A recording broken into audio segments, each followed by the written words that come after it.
अब देखिए हम लोग देखेंगे क्वेश्चन नंबर 122। 122 में बच्चों यहाँ पर देखिए एक्वस NaHCO3 लिया हुआ है और बॉयल किया हुआ है, इसका हम लोग हीटिंग है। देखिए एक्वस है, इसका हम लोग H2O है, ठीक है। NaHCO3 का मतलब हो गया HCO3 माइनस है, ठीक है।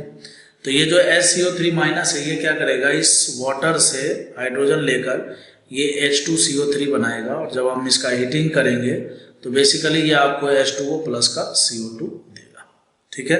क्या यहाँ तक कोई दिक्कत नहीं है। अब उसके बाद जो है कहने का मतलब ये है जो CO2 है, ठीक है। CO2 यहाँ पर देखिए फिनॉल है, डाइयोल सिस्टम है, यहाँ पर OH और यहाँ भी OH। आपको पता है कि ये जो OH है ये एक एक्टिवेटिंग ग्रुप है। कहने का मतलब यह है कि ये क्या करता है, रिंग में इलेक्ट्रॉन डेंसिटी को बढ़ा देता है। कहाँ पर बढ़ाएगा, तो ये बढ़ाएगा इलेक्ट्रॉन डेंसिटी इस ऑर्थो पर और इस पैरा पर, और इस OH के द्वारा भी देखिए इस ऑर्थो पर, दोनों ऑर्थो है और यहाँ पर ये भी ऑर्थो है। कहने का मतलब है कि ये दोनों के दोनों चूंकि मेटा डायरेक्टिंग है और दोनों सेम ग्रुप है, तो ये ऑर्थो पैरा ग्रुप को क्या कर रहे हैं, डायरेक्ट कर रहे हैं। समझ गए बात को। अच्छा, तो अब सवाल उठता है कि ये CO2 जो है ना कहाँ पर जुड़ेगा। जैसे देखिए आपको पता भी होगा कि इस तरह से C डबल बॉन्ड O है। अब C डबल बॉन्ड O में यहाँ पर इलेक्ट्रोनिगेटिविटी डिफरेंस के कारण कार्बन पर जो है पार्शियल पॉजिटिव चार्ज है और यहाँ पर पार्शियल नेगेटिव चार्ज है, यहाँ भी पार्शियल नेगेटिव चार्ज। ये बात आप समझ रहे हो। इसका मतलब यह है कि अगर क्या बेंजीन रिंग के बारे में हम जानते ही हैं कि एक न्यूक्लियोफाइल होता ही है, ठीक है, और उसमें भी दो OH ग्रुप लगे हुए हो तब तो ये बहुत ही तगड़ा न्यूक्लियोफाइल बन गया, ठीक है। तो कहने का मतलब यह है कि इस CO2 का इस बेंजीन रिंग के साथ न्यूक्लियोफिलिक सब्स्टिट्यूशन रिएक्शन होने वाला है। वो इसलिए यहाँ पर क्योंकि कार्बन जो है एक इलेक्ट्रोफाइल की भूमिका में है, और वैसे भी अगर आप इसका RS वगैरह लिखेंगे तो भी आप कार्बन पर पॉजिटिव चार्ज पाएंगे, ठीक है। चलिए, तो सवाल होता है कि ये कार्बन का जो है बोले तो CO2 के कार्बन का इलेक्ट्रोफिलिक सब्स्टिट्यूशन रिएक्शन कौन से साइड से किया जाए। तो आप जानते हो कि मेजर प्रोडक्ट हमसे पूछा भी गया है और मेजर प्रोडक्ट वहीं पर होता है जो लेस हिंडर्ड होता है। तो लेस हिंडर्ड अगर हमने इसके बीच में लगाया तो यहाँ पर दोनों OH के साथ इसको रिपल्सन झेलना पड़ेगा, तो ये नहीं होगा। अब रही बात इसकी और इसकी, अगर आप यहाँ पर लगाते हैं तो इसके साथ रिपल्सन और इधर से नहीं, यहाँ लगाते हो तो इसके साथ रिपल्सन और इसके साथ नहीं। इसका मतलब दोनों में से कहीं पर भी हम लगा सकते हैं, कोई दिक्कत की बात नहीं। तो बेसिकली बच्चों क्या होगा, यहाँ पर हमने इस पोजीशन को चुना, इस पोजीशन से ये क्या करेगा, यहाँ पर अटैक करेगा और ये बॉन्ड खुल जाएगा, ठीक है। तो फाइनली जो है आपको करना क्या है, यहाँ पर देखिए OH, ठीक है, यहाँ भी OH है और यहाँ से आपको C डबल बॉन्ड O तो है ही और यहाँ पर O माइनस कर दिया, ठीक है। और फिर देखिए यहाँ पर H2O मौजूद है ही, तो इसमें हाइड्रोजन की कोई कमी है नहीं, तो फाइनली इसको क्या मिल जाएगा, H मिल जाएगा, और इस हिसाब से इसका आंसर क्या हो जाएगा, B, ठीक है। Question number 123। क्वेश्चन नंबर 123 में देखिए यहाँ पर NO2 ग्रुप दिया हुआ है। तो आपको पता है कि NO2 ग्रुप जो है महाखींचू ग्रुप है, ठीक है। महाखींचू मतलब ये केवल खींचने का काम जानता है और खींचता भी ऐसे नहीं है, बिल्कुल बेरहम की तरह खींचता है, ठीक है। कहने का मतलब है कि इसका जो इलेक्ट्रॉन विड्रॉइंग कैपेसिटी है वो बहुत ज्यादा होता है। तो इलेक्ट्रॉन विड्रॉइंग कैपेसिटी चूंकि इस बेंजीन रिंग में बहुत मैंने बेंजीन रिंग से लगा हुआ है, तो ये इस बेंजीन रिंग के ऑर्थो और पैरा पोजीशन पर क्या करेगा बच्चों, पैरा पोजीशन पर पॉजिटिव चार्ज क्रिएट करेगा रेजोनेंस के थ्रू, ठीक है। अच्छा, फिर उसके बाद देखिए यहाँ पर कहता है आइडेंटिफाई पोजीशन वेयर द, ठीक है।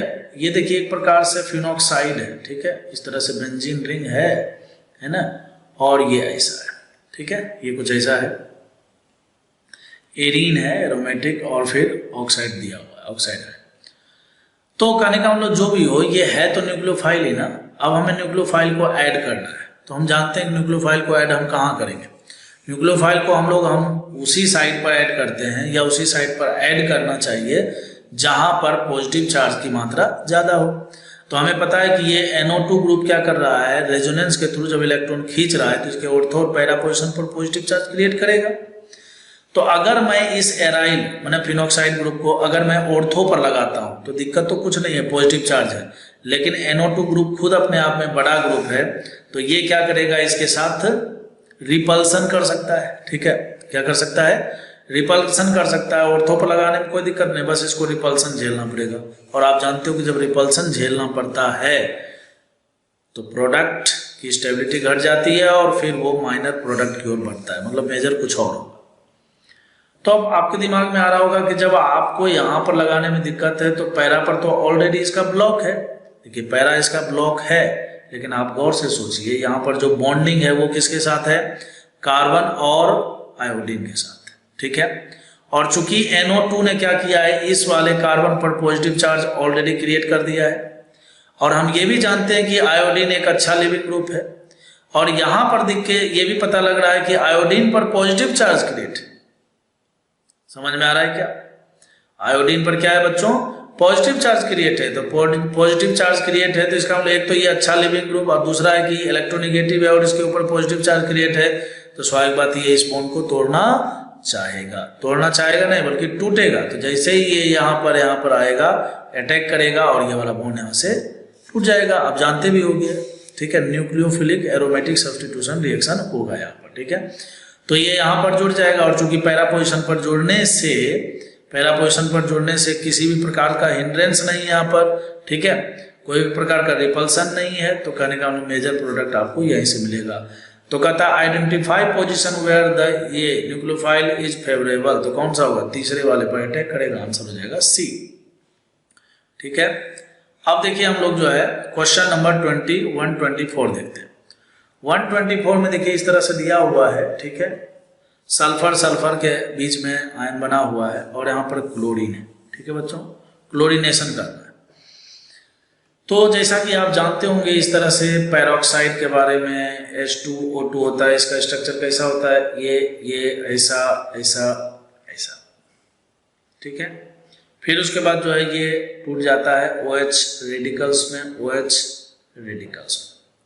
चाहे तो आप रेडिकल्स में या फिर पॉजिटिव निगेटिव में भी तोड़ दें, लेकिन चूंकि दोनों तरफ इलेक्ट्रोनेगेटिविटी सेम है तो रेडिकल्स में टूटना चाहिए। लेकिन रेडिकल्स के लिए फिर क्या होता है कि आप जानते हो कि H2 या UV लाइट कुछ भी इस तरह का दिया हुआ होता है, लेकिन नहीं दिया है, ठीक है, कोई बात नहीं। तो कहने का मतलब है चूंकि यहाँ पर इलेक्ट्रोनेगेटिविटी का कोई डिफरेंस नहीं है, दोनों सेम है, तो आपको यहाँ से क्या करना है बच्चों, इन दोनों को तोड़ देना है, रेडिकल्स के रूप में तोड़ दीजिए, ठीक है। रेडिकल्स के रूप में अगर आप नहीं तोड़िएगा, जैसे मान लीजिए आपके दिमाग में आ जाए कि नहीं सर हम रेडिकल्स में नहीं तोड़े, तो आप एक को पॉजिटिव और एक को नेगेटिव के रूप में तोड़ दीजिए। हालांकि देखिए NO2 ग्रुप भी दोनों में सेम टाइप से दिख रहा है, कहने का मतलब जैसा कंपाउंड इधर है वैसा है। मैं दोनों बात बता दे रहा हूँ। तो आप इसको पॉजिटिव निगेटिव में तोड़ना चाहेंगे तो यहाँ पर क्लोरीन में भी आपको क्या करना पड़ेगा, पॉजिटिव निगेटिव में ही तोड़ना पड़ेगा। तो निगेटिव को पॉजिटिव के साथ जोड़ दीजिए, पॉजिटिव को निगेटिव के साथ जोड़ दीजिए, आपको दोनों प्रोडक्ट सेम मिलने वाला है, ठीक है, समझ में आ रहा है ना। और अगर मान लीजिए कि आपको लगे कि नहीं बिल्कुल ऐसा होता हुआ हमें दिख रहा है, ठीक है, तो दोनों तरफ देखिए सेम ग्रुप लगा हुआ है, जब बॉन्ड ब्रेकिंग होगा तो आप यहाँ पर क्या कीजिए कि होमोलाइटिक हेट्रोलाइटिक बॉन्ड फ्यूजन करने के बदले जो है आप होमोलाइटिक बॉन्ड फ्यूजन कीजिए, ठीक है। तो रेडिकल्स में और यहाँ पर भी जो है Cl2 को भी आप रेडिकल्स के रूप में तोड़ दीजिए, ठीक है। तो जब Cl2 को भी जब रेडिकल्स के रूप में टूटेगा तो आप जानते हो रेडिकल के साथ ही क्या करता है, बॉन्ड फॉर्मेशन करता है।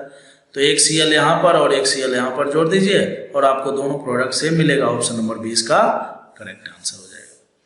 अब बोले नहीं हम ऐसे नहीं करेंगे, हम पॉजिटिव मतलब हेट्रोलाइटिक बॉन्ड फ्यूजन करेंगे, कीजिए, एक जगह पॉजिटिव और एक जगह निगेटिव, किधर भी एक जगह पॉजिटिव किधर भी एक जगह निगेटिव। तो वैसे Cl2 को भी आपको किस में तोड़ना पड़ेगा, फिर पॉजिटिव निगेटिव में। वो इसलिए क्योंकि आप जानते हो कि हेट्रोलाइटिक बॉन्ड फ्यूजन होता है तो उससे बनने वाले जो कैटायन एनायन होते हैं, तो कैटायन एनायन के साथ ही क्या कर सकते हैं, बॉन्ड फॉर्मेशन करते हैं, और रेडिकल के साथ ही बॉन्ड फॉर्मेशन करता है, ठीक है।